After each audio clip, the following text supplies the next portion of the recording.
Selamat malam semuanya. Karena ini open mic pertama buat saya perkenalan diri dulu. Nama saya Yoga Suara.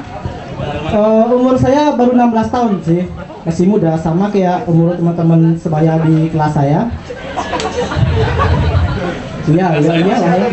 Tapi saya tuh di sekolah itu tergolong ke dalam kategori siswa yang paling pendek. Dan itu di sekolah saya itu ada dua cowok yang paling pendek. Yang pertama saya, dan yang satu lagi ada lagi satu. Kalau Indonesia itu punya duo itu, kayaknya saya sama dia bakal bikin duo cetu ya, celik duo gitu. Terus pendek itu kadang-kadang agak menyulitkan saya dalam kegiatan sehari-hari. Kayak misalkan waktu ya sehari-hari di kelas guru lagi ngabsen gitu kan. Pertama guru ngabsen teman saya, Bayu, oh ada. Wahyu, oh ada. Begitu nama saya dipanggil, Yoga mana? Gurunya bingung. Sampai akhirnya ada teman saya nyeletuk, itu bu, yang kelihatannya, yang tangannya kelihatan nongol dikit. Terus kalau orang bilang sih ya, kalau orang pendek itu harusnya minum susu ya. Ya, saya udah sering minum susu, tapi bukannya badan tambah tinggi, tapi perut tambah maju. jadi dilema itu, mau majuin badan atau majuin perut. Terus ada cerita pengalaman pribadi ini waktu saya lagi mau berenang ke Tirtayu. Waktu itu saya sama saudara saya begitu nyampe Tirtayu, turun dari motor, saya samperin loket penjualan tiketnya. Saya bilang sama mbak-mbaknya, Mbak, saya mau berenang, tolong tiketnya 2. Makanya waktu itu lagi ke belakang, berjalan ke depan. Ya iyalah, saya tahu dia mau berenang. Terus dia bilang gini, tiketnya berapa? 2. Oke, 2. Sebelum dia membayar tiketnya, dia nanya dulu ke saya, yang anak-anak apa yang dewasa? Oke, ini apa namanya, pemikirannya biasa, oke. Yang dewasa mbak 2. Terus sebelum merobek kertasnya itu, mbaknya diam dulu. Dia nanya lagi ke saya, adik SMP apa SMA? Oke, saya sudah mulai emosi. Terus saya bilang, SMA mbak. Jangan robek kertasnya. Dia kasih ke saya. Begitu saya pegang, dia nanya lagi, ini yang dewasa yakin dek, 10.000 loh. Terus saya bilang, saya gebrak itu meja, mbak jangan bikin saya marah. Kalau saya marah, rambut saya bisa berubah menjadi kuning, panjang, saya bisa kamehameha mbak sekarang juga. Fantasi banget sih. Tapi ya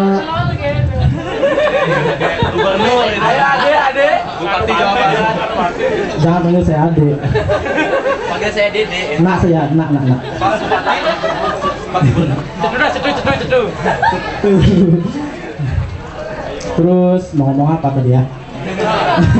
Ya kan, Kamehameha itu sebenarnya itu kita sering nonton waktu kecil. Ada film Dragon Ball gitu, bertarunglah Dragon Ball. Ya, kalau kita kecil itu kan nontonnya film-filmnya kayak gitu ya, Dragon Ball, Digimon, Pokemon, Doraemon yang belakangnya Mon gitu. Terus sekarang ada juga sinetron komedi Abdel dan Temon gitu. Juga kalau yang mau bikin kartun komedi ada Abdel dan Agumon, Abdel dan Gabumon dan segala macam. Tapi kalau saya lihat malah sekarang anak-anak zaman sekarang itu tontonannya bukan yang kayak gitu. Tontonan anak zaman sekarang itu ya yang cuci jemur ya rahasia gitulah, inbox gitu.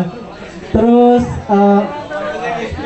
ini adik saya ini, dia masih SMP, lagi puber-pubernya. Tontonannya itu bukannya kartun, tontonannya sinetron gitu.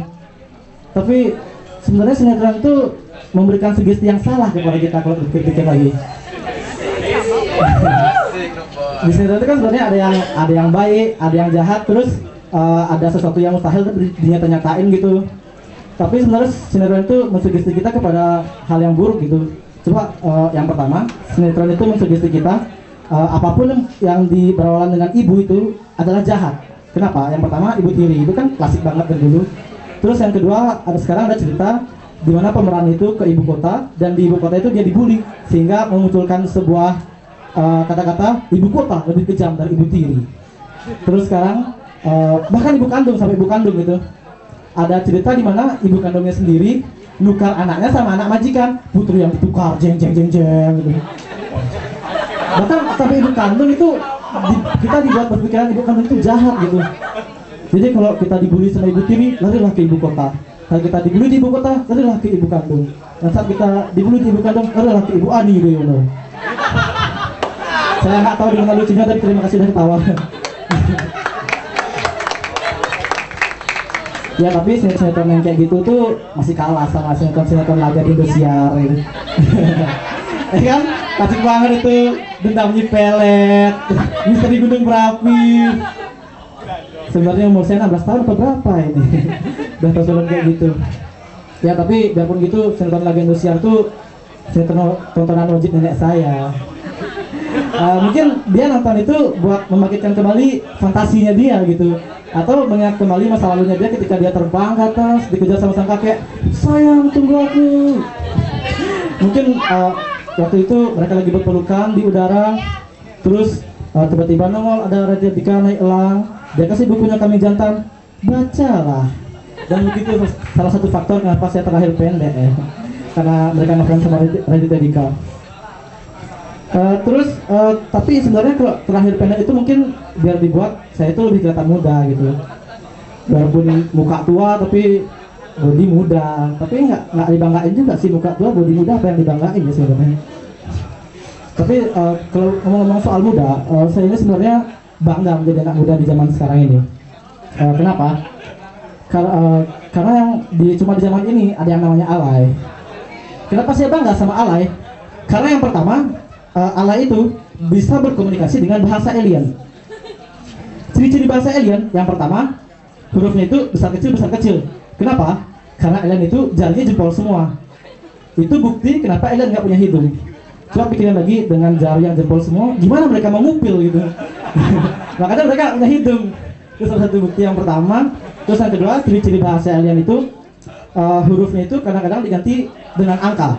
A jadi 4, E jadi 3, B jadi 8. Jadi waktu nulis babi itu kita kadang-kadang suka bingung. Kalau kita nulis babi, B-A-B-I.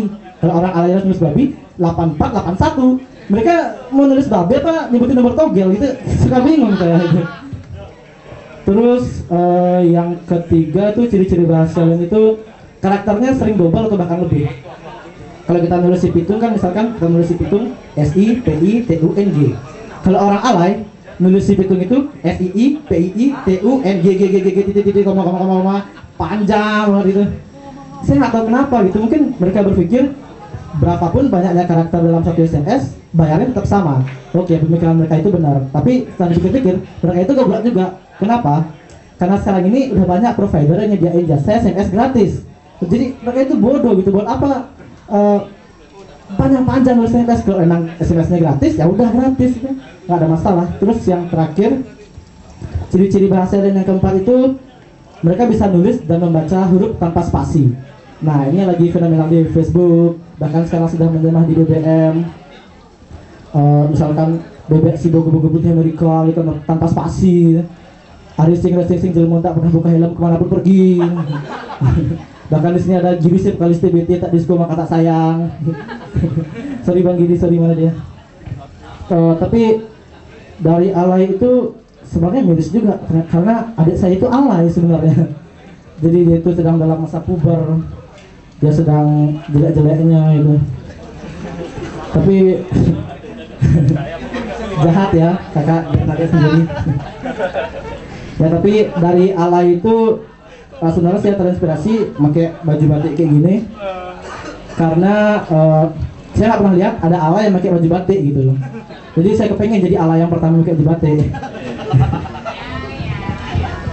Tapi coba kita pikir-pikir sekali lagi, batik itu kan apa ya, budaya asli Indonesia gitu. Tapi orang-orang Indonesia malah melihat batik itu kayak semacam minoritas, mereka melihat ke belakang gitu. Tapi sedangkan turis-turis luar gitu datang ke Indonesia, mereka mau beli batik gitu. Ayolah kan, apa sih salahnya pakai batik itu? Selain dikirain ke kondangan sih, ya nggak ada salahnya kan pakai batik. Jadi kalau kita pakai batik itu selain kita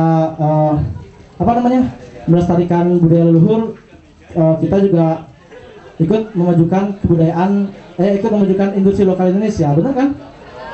Batik itu asli Indonesia. Sedangkan yang saya lihat itu orang pakai batik itu cuma dalam 3 kondisi.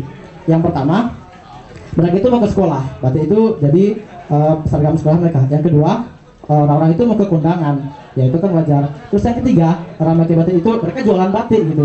Itu mereka pakai batik itu buat promosi ke teman-temannya. Gue jualan batik nih, gitu. Lu mau beli nggak? Jadi bukannya melestarikan, mereka malah jadiin batik itu sebagai bahan dagangan gitu. Terus apa lagi ya? Saya bingung mau ngomong apa sebenarnya ini. Ya udah, cukup sampai segitu aja. Terus stand up komedian selanjutnya ada Eki, silakan Eki.